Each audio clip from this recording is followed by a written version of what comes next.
Hello, എല്ലാവർക്കും എൻ്റെ ചാനലിലേക്കുള്ള ഒരു പുതിയ യാത്രാ വീഡിയോയിലേക്ക് സ്വാഗതം. ഇന്ന് നമുക്ക് ഒരു സൂപ്പർ സ്പെഷ്യൽ ഇടത്തേക്കാണ് പോകുന്നത്. വിൻറ്റേജ് കാർ പാർക്ക് ബാംഗ്ലൂരിലെ ബൊമ്മനഹള്ളിയിൽ സ്ഥിതി ചെയ്യുന്ന വിൻറ്റേജ് കാർ പാർക്ക് എന്നത് നഗരത്തിലെ ആദ്യത്തെ വിൻറ്റേജ് കാർ പാർക്കാണ് കേട്ടോ.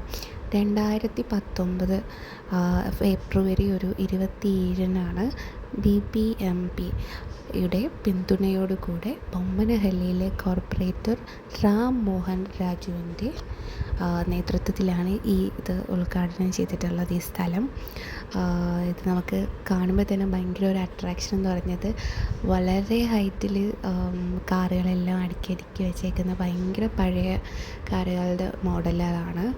ഇതിൽ ഭയങ്കര അട്രാക്ഷൻ ഇത് തന്നെയാണ്. കാര്യം 120 അടി ഉയരമുള്ള വിൻറ്റേജ് കാർ ടവറാണിത്. 1940 1980 കാലഘട്ടത്തിലെ 9 വിൻറ്റേജ് കാറുകൾ ഒന്നിനു മുകളിൽ ഒന്നായിട്ട് നിർമ്മിച്ചിരിക്കുന്ന ഒരു ടവറാണിത്.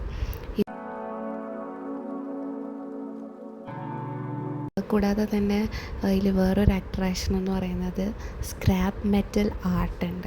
അതായത് പഴയ ട്രക്കുകളുടെ ഭാഗങ്ങൾ ഉപയോഗിച്ച് നിർമ്മിച്ച സിംഹം, കുതിര, മാന്, കങ്കാരു, അങ്ങനെ കുറേ അത് നല്ല ഭംഗിയായിട്ട് അത് നമുക്ക് കുറച്ച് ഡിസ്റ്റൻസിലാണ് കുതിരയൊക്കെ അതിനെയൊക്കെ സെറ്റ് ചെയ്ത് നിർത്തിയിരിക്കുന്നതെങ്കിലും സിംഹത്തിനെയൊക്കെ നമുക്ക് അടുത്തുനിന്ന് തൊടാനും ഒക്കെ പറ്റിയിട്ടുണ്ടായിട്ടുണ്ട്.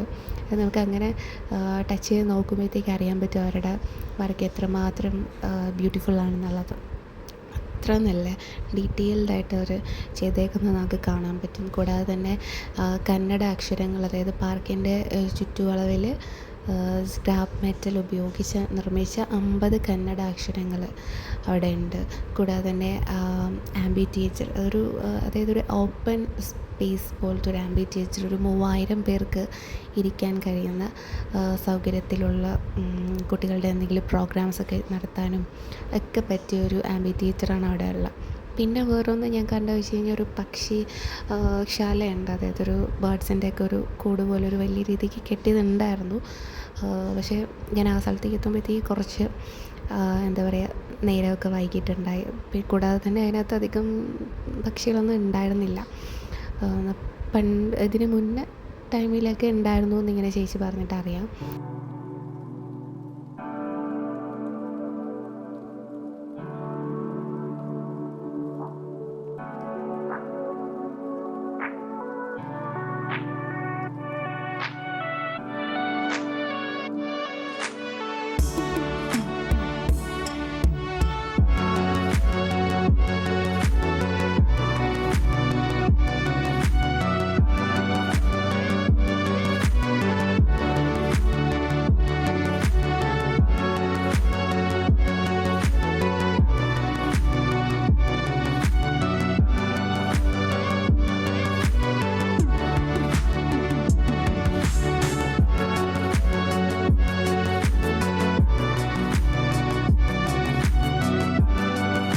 പിന്നെ അവിടെ മെയിൻ ഒരിത് കുട്ടികൾക്കൊക്കെ ഇച്ചിരി കളിക്കാനൊക്കെ ഉള്ളൊരു നല്ല സ്പേസ് കാര്യങ്ങളൊക്കെ ഉണ്ട്. കാര്യം മണ്ണിൽ കളിക്കാനൊക്കെ ഒരു സെപ്പറേറ്റ് ആയിട്ടൊരു സെക്ഷനൊക്കെ ഉണ്ട്.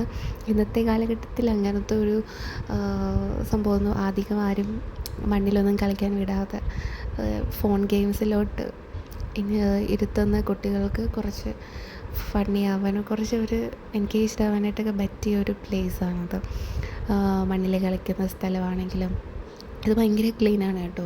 നമുക്ക് ഇറങ്ങുന്നതാണെങ്കിൽ പോലും നമ്മളുടെ ചെരുപ്പുകളെല്ലാം പുറത്തൊക്കെ ഇടിയിച്ചിട്ട് മാത്രമേ ആ മണ്ണിലോട്ട് ഇറക്കുകയൊക്കെ ഉള്ളൂ. അത്ര ക്ലീനായിട്ട് തന്നെയാണ് അവർ ആ ഒരു ഏരിയ നോക്കുന്നത്. പിന്നെ റോക്ക് ക്ലൈമ്പിംഗ് ആണെങ്കിലും കാർട്ടൂൺ പ്രതിമകൾ ഒരു സൈഡിൽ സെറ്റ് ചെയ്തിട്ടുണ്ട്. ഡിസ്നി അല്ലെങ്കിൽ ചോട്ടാ ഭീം അങ്ങനത്തെ കുറേ കാർട്ടൂൺ കാര്യങ്ങളൊക്കെ സെറ്റ് ചെയ്തിട്ടുണ്ട്. ഒരു ഓപ്പൺ എയർ ജിം അവിടെ ഉണ്ട്. മീൻസ് ഒരു പാർക്കിനോട് ചേർന്ന് തന്നെയാണ് ഈ ജിമ്മും കാര്യങ്ങളൊക്കെ സെറ്റ് ചെയ്തേക്കുന്നത്. അപ്പം ഏത് ഏജുകാർക്കാണെങ്കിലും ചെന്ന് വർക്കൗട്ട് ചെയ്യാനും ജസ്റ്റ് ഒരു നടക്കാനൊക്കെ ഇറങ്ങുന്നവർക്കൊക്കെ ഒരു വ്യായാമത്തിനായിട്ട് യൂസ് ചെയ്യാൻ പറ്റുന്ന ഒരു ടൈപ്പ് ഓഫ് എക്സസൈസിങ്ങിൻ്റെ കാര്യങ്ങളെല്ലാം ജിം ഐറ്റംസ് എല്ലാം അവിടെ സെറ്റ് ചെയ്തിട്ടുണ്ട്. അതൊരു പിന്നെ മെയിനായിട്ട് കൂടുതൽ ആൾക്കാരും വാക്കിംഗ് പാത്തിനൊക്കെ ആയിട്ടുള്ള നല്ല ഒരു പച്ചപ്പുള്ള ഒരു ഏരിയ കാര്യങ്ങളൊക്കെ അവിടെ ഉണ്ട്. ഇനി നമ്മൾ നേരെ പോയത് അതിനടുത്തായിട്ട്, അതായത് ഒരു ഓപ്പോസിറ്റ് റോഡിൽ ഉള്ളൊരു ക്ഷേത്രമാണ് ശ്രീ സായി ബാബ മന്ദിർ. മെയിൻ വിഷ്വൽസൊക്കെ ഉള്ള, അതായത് ശ്രദ്ധാ ശാന്തി ധാം എന്ന് പറയുന്ന ഒരു ക്ഷേത്രമാണത്. ആക്ച്വലി ബാംഗ്ലൂരിലെ തന്നെ മനോഹരമായ ഒരു ആധ്യാത്മിക കേന്ദ്രമായിട്ടാണ് അറിയപ്പെടുന്ന ഈ ശ്രദ്ധാ ശാന്തി ധാം ക്ഷേത്രം.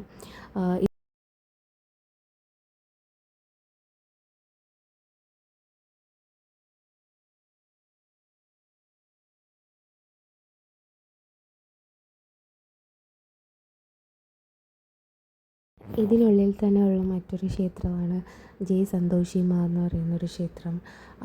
സന്തോഷത്തിൻ്റെ ദേവി എന്നാണ് പറയുന്നത്. ഇവിടെ വെള്ളിയാഴ്ചകളിലാണ് പ്രത്യേക പൂജയും ഉപവാസങ്ങളൊക്കെ ഇവിടെ നടക്കുന്നത്. കൂടാതെ തന്നെ ഇതിനകത്ത് ഗോശാലയാണ് മറ്റൊരു അട്രാക്ഷൻ എന്ന് പറയുന്നത്. കാര്യം ക്ഷേത്രത്തിനകത്തായിട്ട് തന്നെയാണ് ഇതും ഗോശാലയൊക്കെ കെട്ടിയിട്ടുള്ളത്. 3-4 പശുക്കളൊക്കെ ഉണ്ടായിരുന്നു. അപ്പോൾ നമുക്ക് തന്നെ ഫുഡ് ഫീഡ് ചെയ്യാനായിട്ടുള്ള ഇല കാര്യങ്ങളൊക്കെ അവർ കൊടുത്തിട്ടുണ്ട്. അപ്പം അത് നമ്മൾ ജസ്റ്റ് ഒന്ന് കൊടുക്കാൻ പറ്റും. കൂടാതെ കുഞ്ഞുങ്ങളെയും കൊണ്ടുവരുന്നവർക്ക് കുറച്ച് അട്രാക്റ്റീവായിട്ട്, എന്താ പറയുക, ചിൽഡ്രൻസ് പാർക്കൊക്കെ ഈ ഒരു ക്ഷേത്രത്തിനുള്ളിൽ തന്നെ സെറ്റ് ചെയ്തിട്ടുണ്ട്. അധികം ക്ഷേത്രങ്ങളിൽ കണ്ടുവരാത്ത കുറച്ച് വ്യത്യസ്തമായ രീതികളൊക്കെയായിരുന്നു ഇതിനകത്തുണ്ടായിരുന്നത്. അപ്പോൾ തീരെ കുഞ്ഞു കുട്ടികളൊക്കെ കൊണ്ടുവന്നു കഴിഞ്ഞാലും അവിടെ തന്നെ മാനേജ് ചെയ്യാനൊക്കെ പറ്റുന്ന രീതിക്കുള്ള വളരെ കുഞ്ഞു പാർക്കാണെങ്കിലും നല്ല രീതിക്ക് അവരത് സെറ്റ് ചെയ്തിട്ടുണ്ടായിരുന്നു. പിന്നെ വേറൊരു ഇതായിട്ട് ഞാൻ കണ്ടതെന്ന് വെച്ച് കഴിഞ്ഞാൽ, ജലാഭിഷേകം നമ്മൾക്ക് തന്നെ ചെയ്യാനായിട്ടുള്ളൊരു അനുഗ്രഹം അവിടെ ഉണ്ടായിരുന്നു. കൂടാതെ അവിടെ ദേവീക്ഷേത്രത്തിനൊപ്പം തന്നെ ശ്രീ മഞ്ജുനാഥ സ്വാമി ടെമ്പിളും അതിനകത്ത് തന്നെയാണുള്ളത്.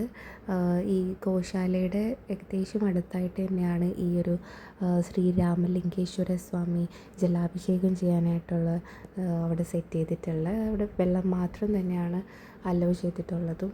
അത് ഓൾറെഡി അതിനകത്ത് മെൻഷൻ ചെയ്തിട്ടുണ്ട്. ജസ്റ്റ് സൈഡിൽ തന്നെ ഒരു പൈപ്പ് വെച്ചിട്ടുണ്ട്. അതിൽ നിന്ന് തന്നെ നമ്മൾ വെള്ളം എടുത്ത് ജസ്റ്റ് അതിനകത്തൂടെ തന്നെ നമുക്ക് ജലാഭിഷേകം ചെയ്യാനായിട്ടുള്ള സംവിധാനമാണ് അവർ ചെയ്തു വച്ചിട്ടുള്ളത്. അത് ഭയങ്കര ഒരു ബ്ലെസ്സിങ്ങാണ് നമുക്ക് അങ്ങനെ ഒക്കെ ചെയ്യാനായിട്ട് പറ്റുക.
ഇനി നമ്മൾ പോയത് ഒരു ഫേമസ് ആയിട്ടുള്ളൊരു റെസ്റ്റോറൻ്റാണ് കൃഷ്ണകുടീര റെസ്റ്റോറൻറ്റ്. അത് പ്രധാനമായിട്ട് കർണാടകയിൽ തന്നെയുള്ള ഒത്തിരി നഗരങ്ങളിൽ ഇതിൻ്റെ തന്നെ ഒത്തിരി റെസ്റ്റോറൻറ്റ്സ് അവൈലബിളാണ്. കംപ്ലീറ്റ്ലി വെജ് റെസ്റ്റോറൻറ്റും ആയിരുന്നു. ഭയങ്കര നല്ല സർവീസും അവരുടെ ഫുഡും കാര്യങ്ങളെല്ലാം നല്ല ഫുഡായിരുന്നു. അതിൻ്റെ മസാലാസ് വരുമ്പോഴത്തേക്കും നമ്മുടെ ഓരോ പ്ലേസ് മാറുന്നതനുസരിച്ച് മസാലാസിലൊക്കെ ചേഞ്ചസ് വരുമല്ലോ, അതുപോലത്തെ ചേഞ്ചസ് ഒക്കെ ഉണ്ടായിരുന്നു. പക്ഷേ ഭയങ്കര നല്ല എക്സ്പീരിയൻസും ടേസ്റ്റും കാര്യങ്ങളൊക്കെ ആയിരുന്നു. സോ ഇന്നത്തെ ഡേ ഈ ഒരു റെസ്റ്റോറൻറ്റിലെ ഫുഡൊക്കെ കഴിച്ച് കംപ്ലീറ്റ്ലി കറക്കവും കാര്യങ്ങളൊക്കെ കഴിഞ്ഞിട്ടായിരുന്നു നമ്മൾ തിരിച്ച് വീട്ടിലേക്ക് എത്തിയത്. സോ ബാക്കി കംപ്ലീറ്റ് വീഡിയോസ് ഞാൻ ഇതിനകത്ത് ആഡ് ചെയ്തിട്ടുണ്ട്, നിങ്ങൾക്ക് കാണാവുന്നതാണ്.